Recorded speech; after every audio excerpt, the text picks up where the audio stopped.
Ladies and gentlemen, please take your seats. You know, boys and girls, there is such genuine pleasure in just the power of a good old-fashioned laugh. And you know what? If you're within the sound of my voice, that must mean you're in the seats with once more. As always, my name is Dave Voigt, and I'm the host of this podcast, where we sit down with a wide-ranging variety of entertainment industry professionals, and we pick their brain about current projects, state of the industry, how they got started, and so very much more, in a light and in a conversational fashion. And you know, if you like how we do things around here, I am going to go out on that limb and assume that you do, because let's face it, you're listening right now.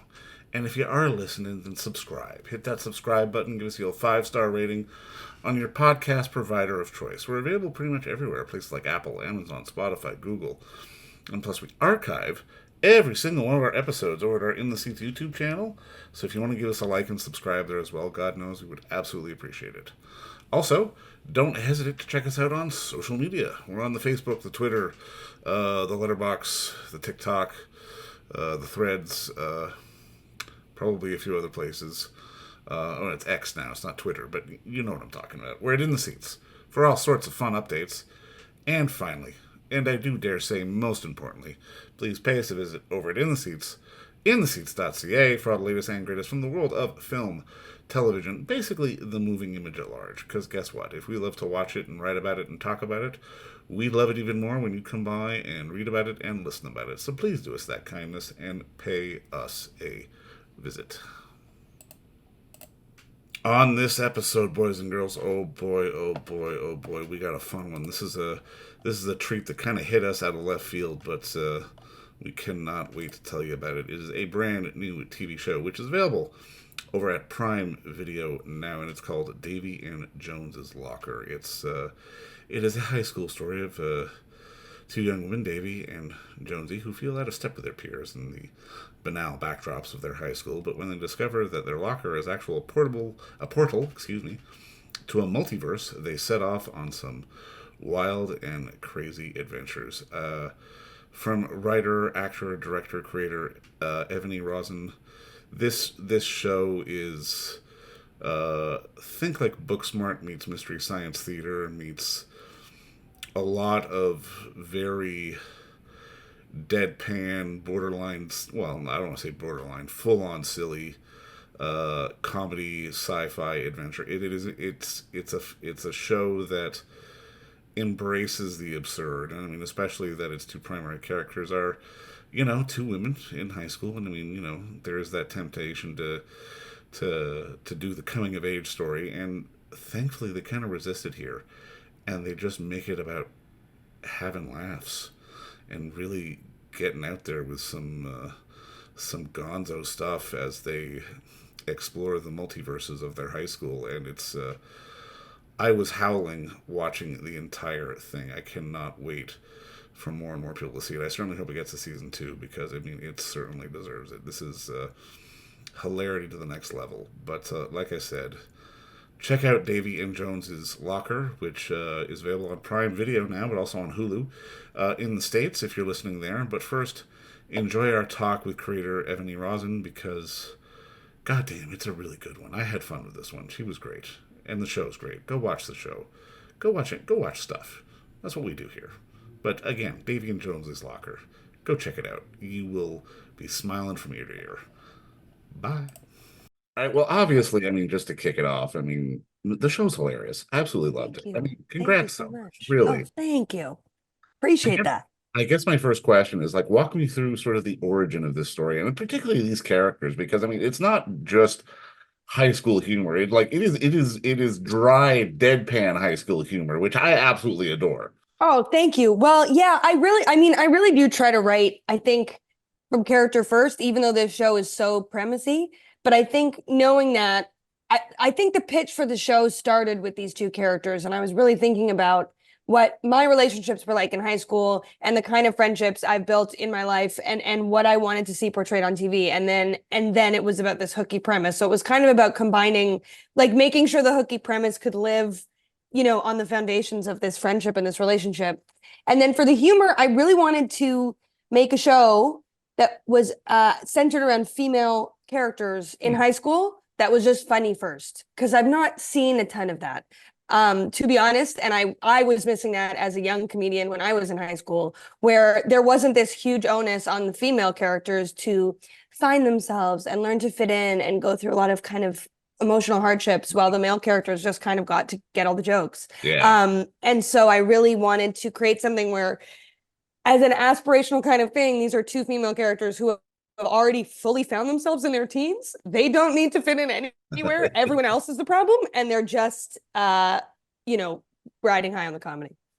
I mean, it's one of those things, like you said, it is refreshing because, again, like you said, they get the jokes, they get to own the funny moments. But I mean, I'm kind of curious, how did you come about managing to marry it to this gimmick laden, premisey heavy, sci-fi dimension hopping trope, which again I absolutely love, but it's my kind of batshit crazy, which I'm totally on board for. But it's not an obvious marriage. You're not wrong. You're not wrong. It started. AJ Trout from the production company came to me from Blue Ant Media, and all he had was a title. He had like dusted off this title, and he was like, Davey and Jonesie's Locker.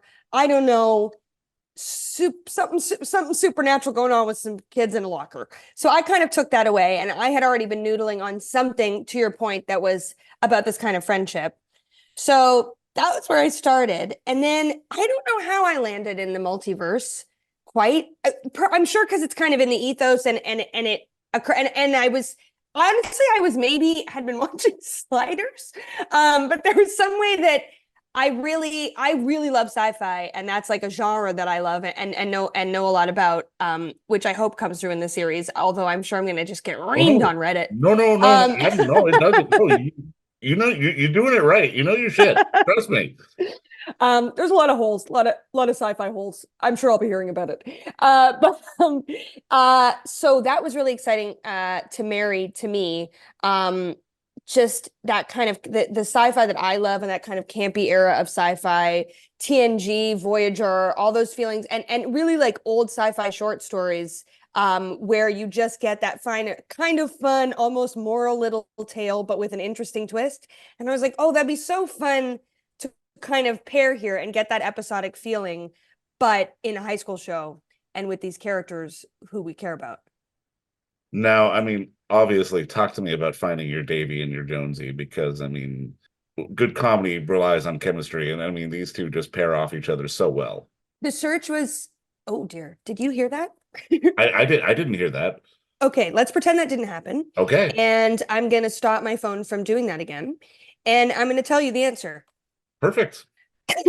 The search for Davey and Jonesie was exhaustive. And it had to be. I think I saw, it was thousands of tapes. Like, I didn't see thousands, but I think that I watched hundreds, and my casting director said it was more tapes than she had ever watched and more than she had ever sent to a client. Like, it was so, and at one point we were looking at, actual teens, and then that kind of pivoted, and then we were like, okay, no, for the comedy chops, we need, people that are slightly older but can read as teens. So, and I looked at so many tapes from so many brilliant people. And then, of course, it was about the chemistry. So we had huge Davey lists and huge Jonesie lists, and then we needed them to come together. And Veronica Solakowska, who plays Davey, both the director and I knew sort of from the comedy scene in Toronto, and as a fellow comedian. And Allison brought her name up to me, and I was like, oh yeah, she's so funny. She would be so great. And we had her audition, and it was, she was just so perfect in the role. But then it was about finding this balance, and Jalen, her tape, both Allison and I really sat up when we first watched it, and we really felt like she had something special. And then when they did their chemistry read, they both were from Barrie. It was like they'd known each other for years, and they had just met on Zoom. Even it wasn't even live, and it was off the charts, and we just knew, and we were done. But we were done after what felt like, I feel like I know every teenage girl in North America now, and I know that's not true, but that's how it feels. Love it.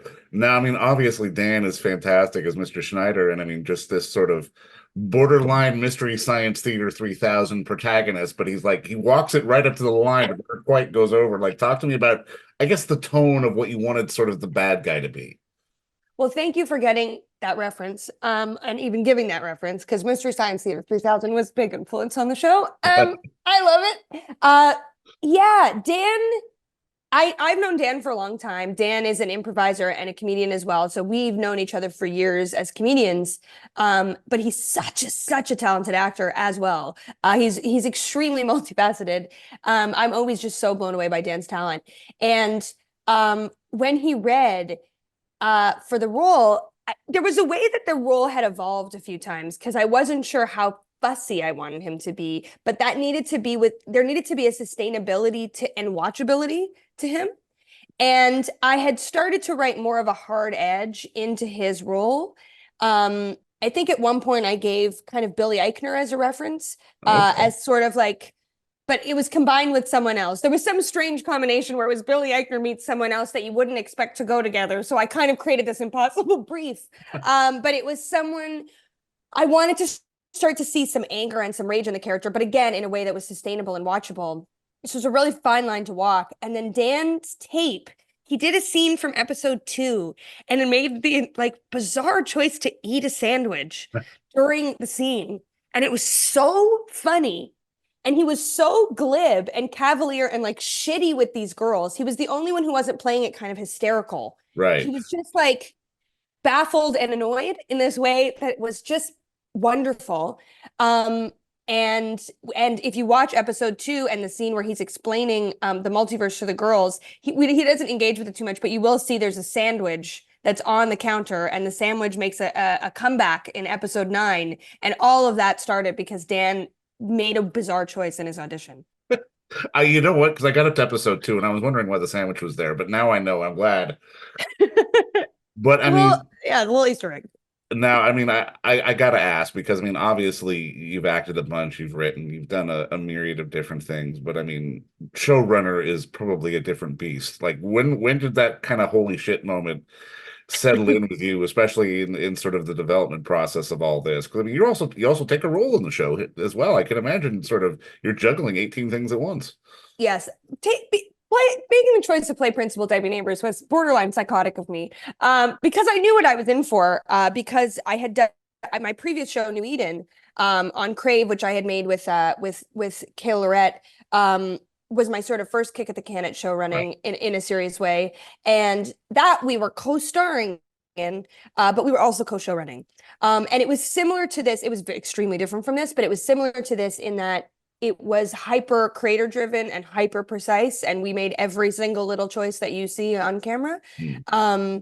So I had at least gone through the gauntlet of being and going, and post in particular is something that, like, until you've gone through post, you can't know. Like, every first time showrunner is going to have to be like, what's this part of the sound mix? I've not heard of this before.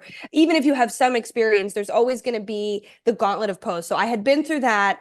So there was a way that I had learned a lot from the experience of New Eden, but stepping off the cliff without a co-creator who on New Eden happens to be my best friend and my closest collaborator, and just go doing it, completely living and dying by my own voice alone, I was prepared. And then to your point, there were many holy shit moments, and mostly it was, and I thought, oh, I could do a small role because I starred in my last show that I show ran, but there were definitely days where I was like running full scale production meetings, and a poor AD having to come and being like, we gotta get you in that wig, and me being like, I fucked up, I did, yeah. I'm so sorry. But it was fun. I'm really glad I got to play Debbie, and I had an amazing team and an amazing crew and amazing keys and some, people I had worked with before. So they kind of knew my style, and they know to just come find me on set, and I run things pretty fast and loose, and it all worked out. Well, and I mean, the energy and sort of I guess the camaraderie and sort of the looseness of the material comes through. And I mean, there's joy in that, but obviously audiences will look at something like this and be like, oh, comedy's easy. It's like, no, comedy's fucking hard. It's fucking hard. From the comedians that are like, what is it about comedy that is so much harder than maybe doing something straight? I think it's because part of it is that you have to make it look effortless. Yeah. Like that's part. It's not funny if it looks No, I mean, it can look deliberate and be funny, but there is a way that even in the most constructed comedy, you need a feeling of naturalness. And there's nothing natural about being on a film set. You have to do the same things over and over and over and over again. Yeah. Sometimes you're doing something in a close up and someone's like right here holding like a bounce or a boom mic or whatever. And it's like, there's all these people and the crew's not laughing anymore. Like you're playing for the crew, but at some point it's like, yeah, these scripts just want to go home and they've seen you do this 9 times and we're on hour 11 of a day that's going into overtime. Like they're not going to be like, ha ha ha, that was great. Like that's not what we're doing here. We all just have to do our own jobs. So there's a way that I think comedy's hard because humor is very subjective, and I think drama is also, but less subjective in a way. When something sad happens, it's easier to all agree that it's sad. Not to reduce drama to just sometimes something sad happens. It's much more complex than that, but you know what I'm getting at.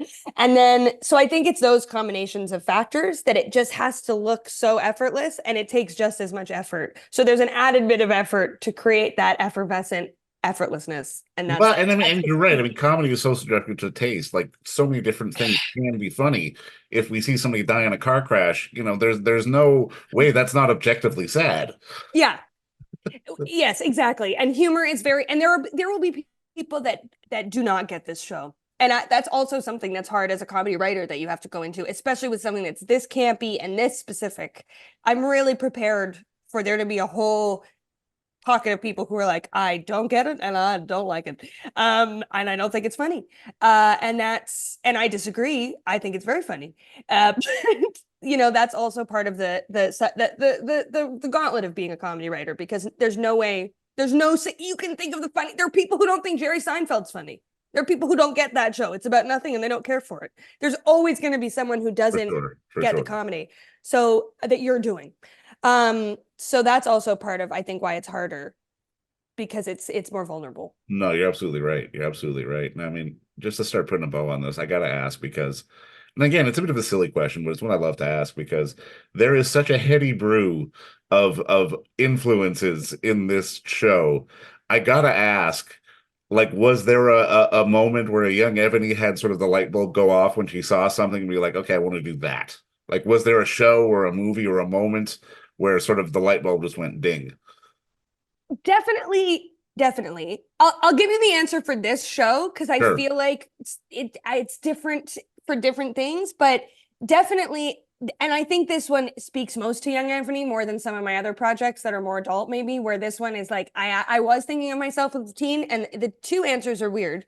Well, they're not weird. One is Strangers with Candy, which I just loved, and I found in high school, and I was like, what is this? You shouldn't be allowed to do this. It's so weird and funny and charming and bizarre. And I feel like if there was a show I had to cite that was like, because most of my influences on the show are kind of sci-fi, and it's like, oh, I love Star Trek, I love these things, but as a comedic influence, that was something that I think I went back to that show a lot in my mind while I was making this to be like, get the lobster costume in there. There will be people who love that, and there will be a lot of people who go, why, what is this scene? And that was, and Strangers with Candy to me is one of the funniest shows ever made. And it's so bravely strange, but still accessible and charming. So that was a big one for me. And another one, weirdly, is the original, not like Warner Brothers cartoons from the 90s, particularly like Animaniacs, Freakazoids, things like that. And at some point when we were filming, I didn't even realize I had done this, but at some point when we were filming something kind of complicated, Allison, the director, and I were talking, and she was like, so basically what you want is just a live cartoon. And I went, yeah, that's where the sweet spot of the joke is. Like, I want that moment. And I would talk a lot about the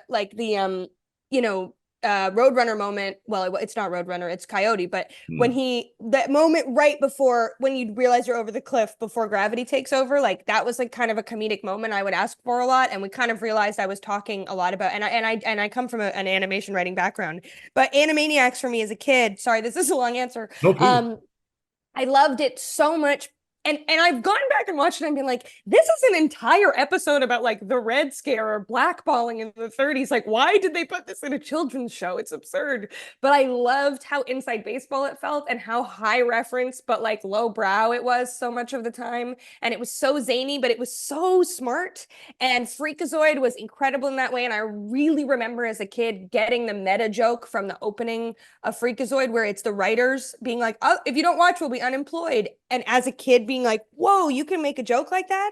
And I think that weirdly, if you start thinking about those shows and you know those shows and then you watch my show, you're like, it's a lot of Animaniacs, which is crazy. But I feel like those were my first moments of understanding comedy at a second level that wasn't like somebody falls down and that's funny. Like it had another tier going on. You know what? I love that you brought up Animaniacs because I did get to rewatch a lot of those recently, and it hits on such a different level when you're an adult. It's like, Right. oh my God. It's so smart and so stupid, which is my favorite thing in the world. To be really cleverly stupid is the funniest thing to me that you can be. Just complexly, really elaborately stupid is just heaven. No, and I'm with you on that 100%. And I mean, just to wrap this up, I got to go back to what you said originally, just about wanting this to be a female-driven show, but just funny. And I mean, how people often lose track because, like you said, so many of these, films with young women in high school and it's coming of age, it's finding themselves, it's blah, blah, blah, blah, blah. But there is such joy and such importance in just being funny. And it almost feels like a very much a positive statement for women to be like, it's just okay to be fucking funny. We don't have to pile on any of this other crap. Well, thanks for saying that, David, because that really is that was my goal. Like that really was my goal, is to be to and it's not that the other crap isn't going on, but it doesn't need to be your whole identity. No, for and it's sure. okay to be funny, and it's okay for young women to be funny and be the class clown and be the loudest one in the room sometimes, and to become that in the world and to get the self-confidence that comes from being that in the world. And I do think I felt like that message was missing a little bit. And it was missing for me as a kid. So I really thank you, because that's the goal of the show, really. Well, I think a kid's going to see and this. to make you laugh. I think a kid's going to see that and embrace it. And I mean, honestly, congrats on a hell of a piece of work. I absolutely loved it. I mean, just I hope you get Thanks, to man. do more. I can't wait for what's next. But I mean, again, just congrats on the work and thank you so much for the time today. I really do appreciate it.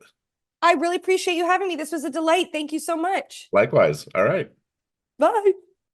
And don't forget to visit our friends over at Bay Street Video for all your DVD, Blu-ray rental, or purchasing needs this summer, as they are still open for curbside and some mailing delivery as well. Over at 1172 Bay Street, Toronto, Ontario, Canada, you can give them a call at 416-964-9088. That's 416-964-9088. Or send them an email at baystreetvideoto@gmail.com for any of your DVD and Blu-ray needs.